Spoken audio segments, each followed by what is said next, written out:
uma vez estamos diante desta figura de linguagem chamada parábola, que já acompanhávamos na liturgia da semana passada, e agora não só uma, Pedro, mas temos 3 parábolas. A semente lançada, a boa semente do trigo e o joio, a primeira parábola, e assim nós temos que começar ou reforçar esse entendimento que já vínhamos tendo a semana passada, quando o próprio Mateus nos falava em parábolas, colocando na boca de Jesus estes ensinamentos. Então tem que ficar claro para a gente isso, não é? Parábola está para poder revelar, ainda que escondido, a princípio, a moral da história. Qual é a moral da história? Assim como as fábulas, os contos, que muitas vezes a gente conta, para poder transmitir um ensinamento maior, mas conta de uma forma jocosa, lúdica, de brincadeira, e de repente lança-se essa pergunta: qual é a moral da história? Semana passada nós vimos, né? Recapitulei para vocês a fábula do homem velho, do burro e da criança. Essa semana, dona Alice, me ocorreu, pensando nesse evangelho, estamos de novo falando em parábolas, me ocorreu aquela fábula do coelho, uma lebre, né, e da tartaruga. Vocês conhecem a fábula da lebre e da tartaruga? Ah, você conhece? Então vem para cá contar para a gente. Ah, você conhece? O pessoal até fala que conhece, Cris, mas na hora que você chama eles para contar aqui, não, eu não. Aí sobra para mim, sempre sobra para mim ficar contando fábula aqui, né? Lá no reino, era uma vez, não é assim, Duda? No reino do encantado dos animais, que os animais falavam, cantavam, faziam poesia. Animal nesse reino faz tudo, viu? Até falar, fala. Existia a lebre e a tartaruga, mas a lebre, esse coelhinho aí, veloz para chuchu, ficava rindo da coitada da tartaruga, porque ela era muito lenta, muito devagar, muito na dela, tinha um outro ritmo. A vida para ela passava muito devagar. Aí a lebre ficava mexendo com ela. Até que um dia, Duda, a tartaruga propôs para a lebre, esse coelhinho rápido, vamos apostar uma corrida. Aí a lebre, né? Eu já ganhei de 10-0. Que história é essa? Eu vou apostar corrida com essa... Tem que empurrar para essa tartaruga andar, né? Tudo bem, começaram a corrida. A lebre já deu uns passos, já estava muito adiantada, e a tartaruga, naquele passinho dela, muito devagar, foi indo, devagarzinho. A lebre, como se adiantou muito antes da faixa de chegada, de cruzar a faixa de chegada, resolveu parar e descansar. Até aquela tartaruga chegar aqui, Francisco, ó. Aí a lebre resolveu descansar e dormiu. Esse é o ponto. E dormiu. Lá vem a tartaruga, passa pela lebre dormindo, e vai embora, e vai embora, e vai embora. E cruza a linha de chegada. A tartaruga chegou primeiro que a lebre. Moral da história: o que essa fábula está para dizer? Tchan, tchan, tchan, tchan.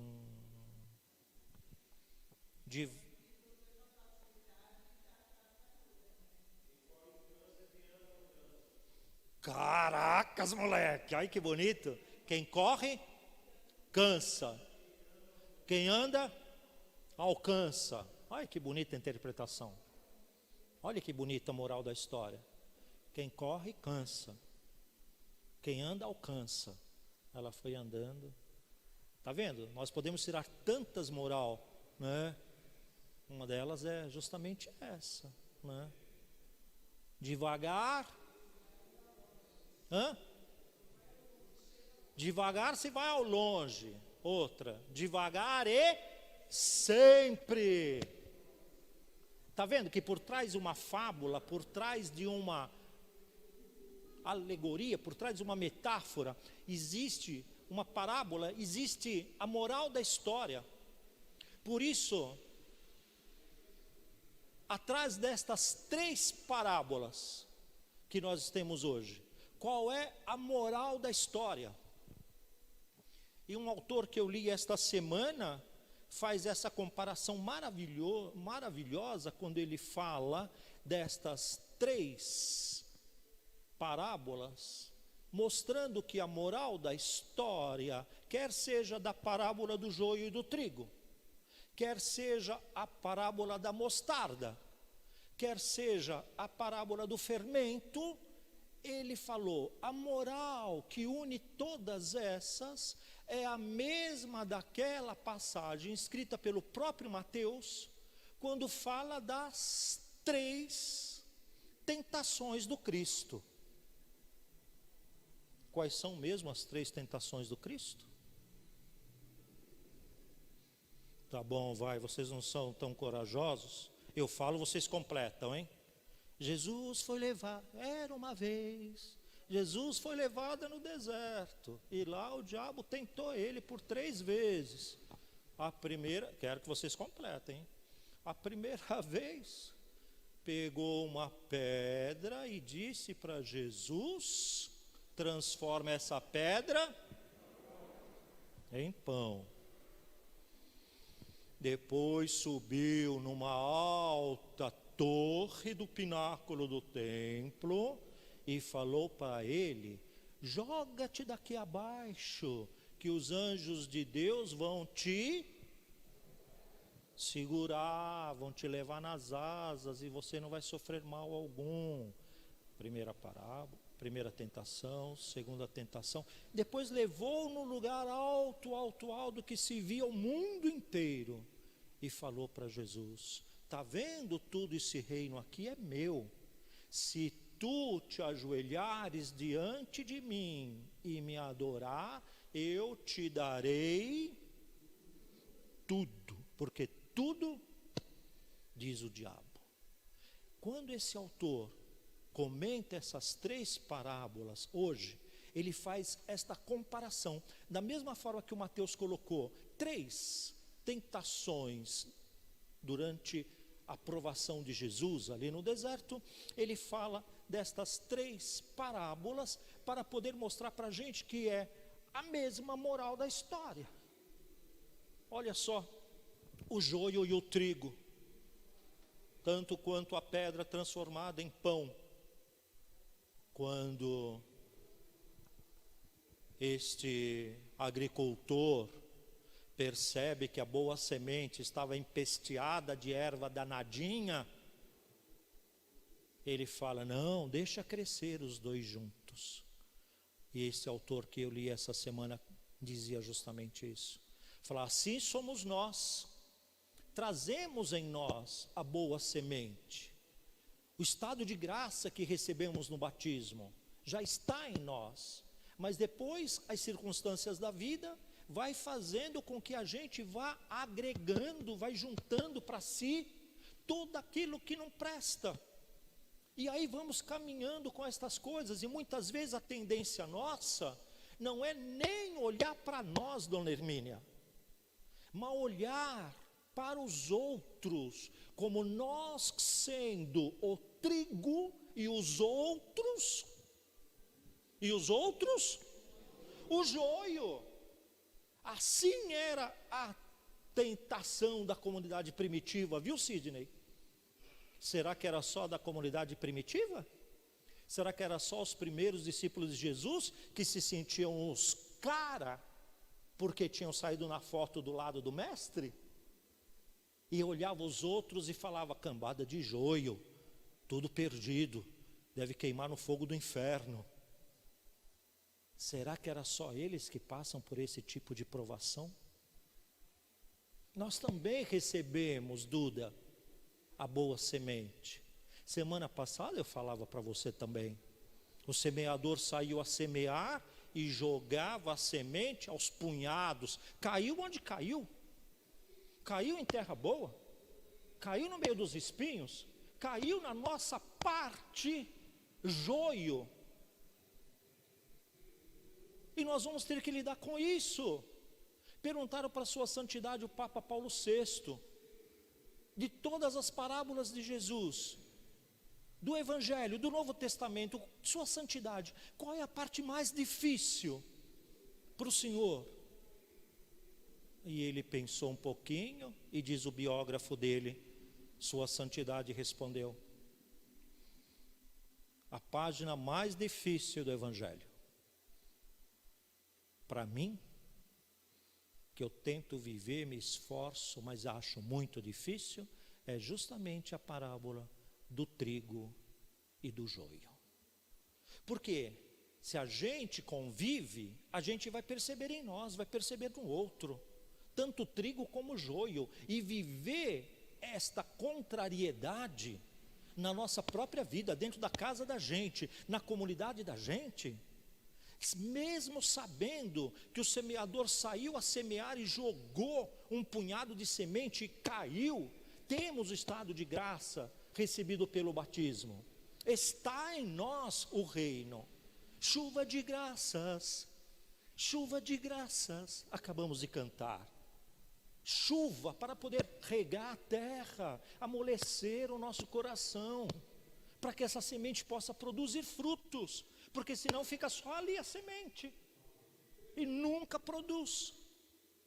Então é a graça de Deus, tanto quanto a semente da mostarda. Há 3 anos atrás eu já passei para vocês essa semente. Não sei o que vocês fizeram, mas pregávamos justamente quando o Evangelho nos presenteou com esta mesma parábola da mostarda.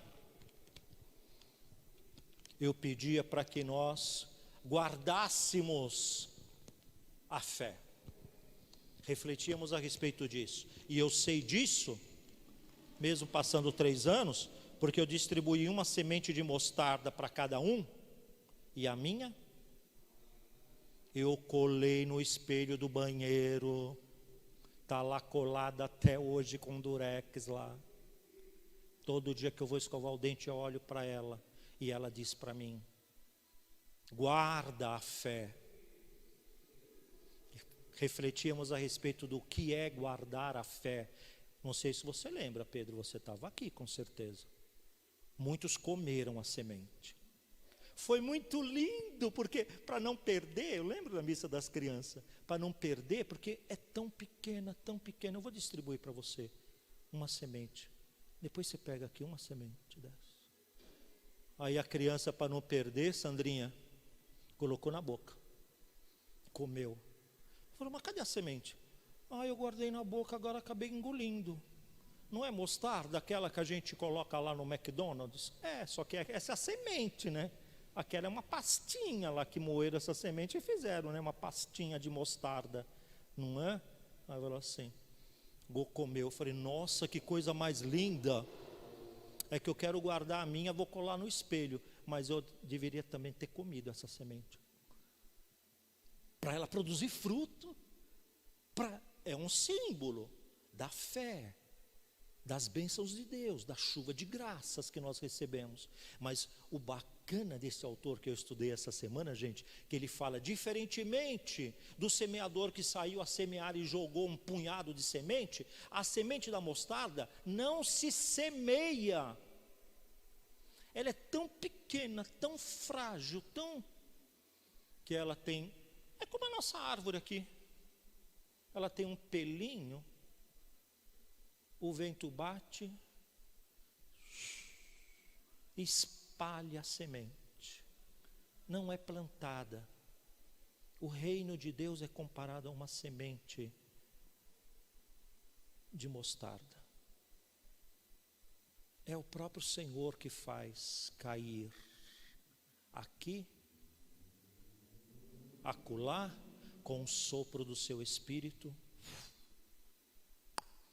Cabe a nós abrirmos o coração e a mente, abrir o coração, a mente e os braços e deixar essa chuva de graças cair na vida da gente.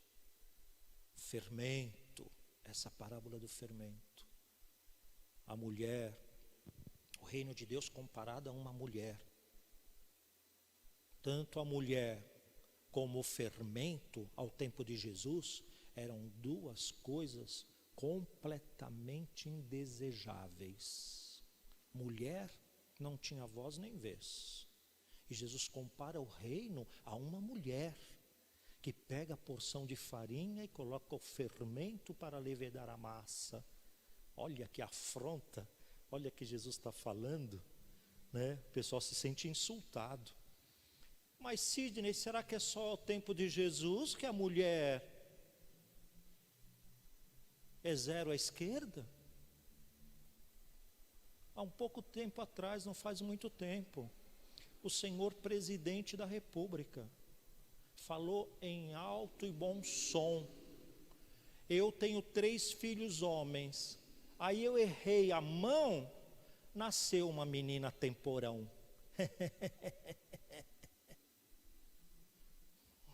Gente, nos dias de hoje, na boca do presidente da República, uma coisa dessa, será que é só o tempo de Jesus que a mulher é desconsiderada, é indesejada?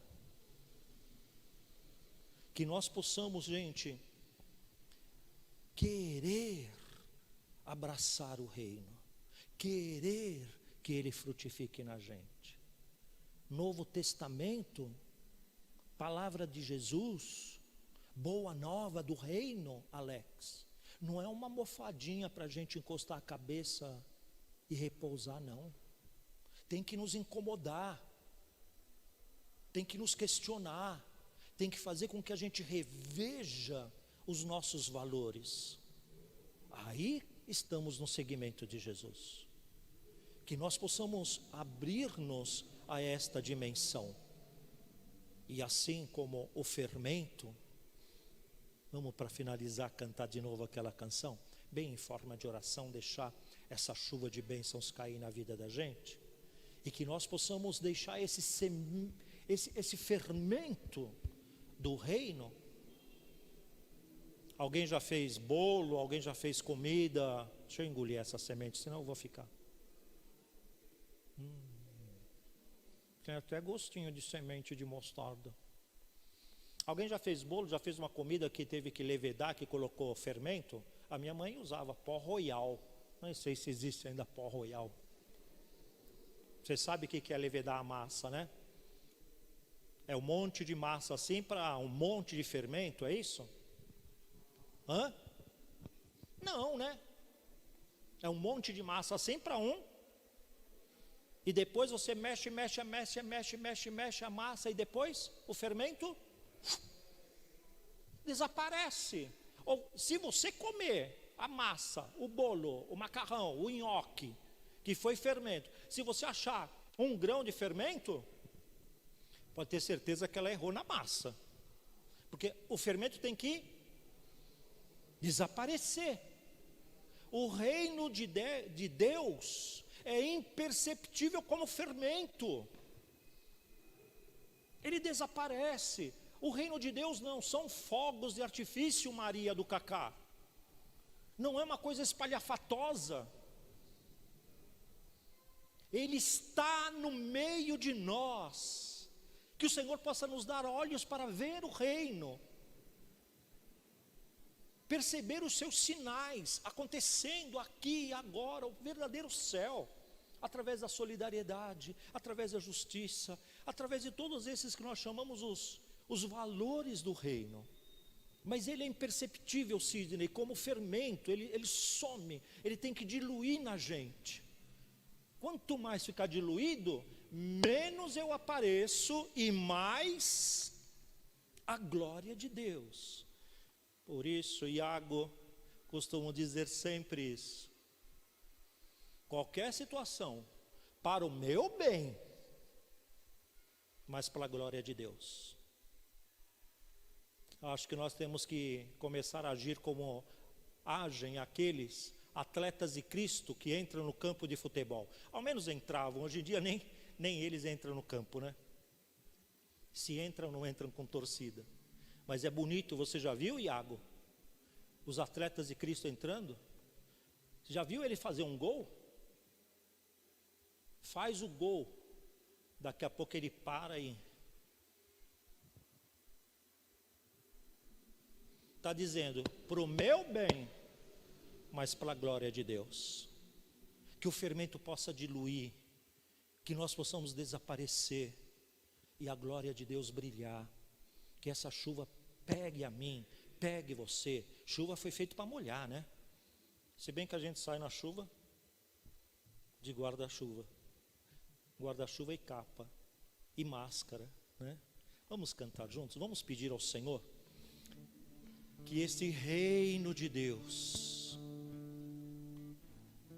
aconteça na vida da gente, que nós não sejamos aqueles que olham o outro apontando ele como o joio, que nós sejamos esses que criam espaço para que nós possamos diminuir e o reino acontecer como fermento, e que sejamos leves, sutis, como a semente da mostarda, que se deixa, aonde o vento bater, leva-me, Senhor, para que eu possa produzir fruto aqui, acolá, mais adiante, outro tanto, lá na frente. Por isso cantamos pedindo ao Senhor chuvas e graças, chuvas e bênçãos. Chuva de graça, pedimos a Ti. Chuva de graça, derrama em nós. Chuva de graça, neste lugar. Derrama chuva, chuva de graça, pedimos a Ti. Chuva de graça, derrama em nós. Chuva de graça, neste lugar. Em que lugar? Em que lugar? Em que lugar? Aqui, Senhor. Chuva de graça, pedimos a Ti. Chuva de graça, derrama em nós. Chuva de graça, neste lugar, derrama. Bem baixinho. Chuva de graça. Coloca uma mão na sua cabeça. É aqui que nós queremos graça, Senhor. Derrama em nós. Chuva de graça, Neste lugar, derrama. Pede ao Senhor que essa chuva de graças que cai sobre a tua cabeça possa abrir a tua cabeça, a dura e a minha. Retira de nós, Senhor, aqueles pensamentos que muitas vezes são repetitivos e sombrios, nos trazem medo, trava a vida da gente. Retira tudo aquilo que passa na cabeça da gente, no nosso cérebro. Chuvas e graças, Senhor, para que a semente do reino aconteça no nosso pensar. Chuvas e graças, Senhor. Chuvas e graças. chuva de graça. Agora coloca a mão no seu coração. Aqui, Senhor. Vamos cantar? Chuvas de graça. Chuva de graça.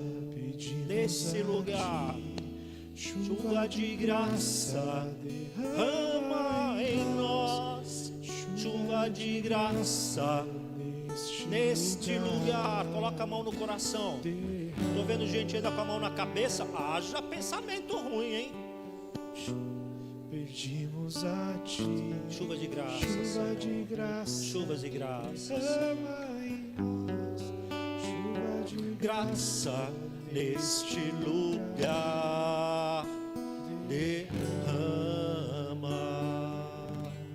Pede ao Senhor agora, colocando a mão no coração. essa chuva de graça, Senhor, esta manhã, possa fertilizar, Senhor Deus, os nossos sentimentos, as nossas emoções. Coração é a morada dos sentimentos, das emoções. Fertiliza, Senhor. Dá-nos um coração amolecido, não dengoso, manhoso, chorão, mas terno, carinhoso, compassivo, que se dobra, que se comove diante da injustiça e da dor alheia. Chuvas de graça, Senhor. Eu preciso ao meu coração, Senhor. Chuvas de graça, Senhor. Pede para você, pede para você. Chuva de graça, pedimos a Ti. Chuva de graça, derrama em nós. Chuva de graça, Nesse lugar, derrama. Agora apresenta uma das tuas mãos ao Senhor e vamos cantar pedindo que o Senhor banhe as nossas mãos, porque não adianta, Iago, saber na cabeça, sentir no coração, se as mangas não se, como se diz? Arregaça as mangas, coloca a mão, coloca o braço, coloca o corpo inteiro a serviço da boa semente, a serviço do reino, daquilo que você já sabe, daquilo que você já sente. Mas se você não agir, de pouco ou nada adianta.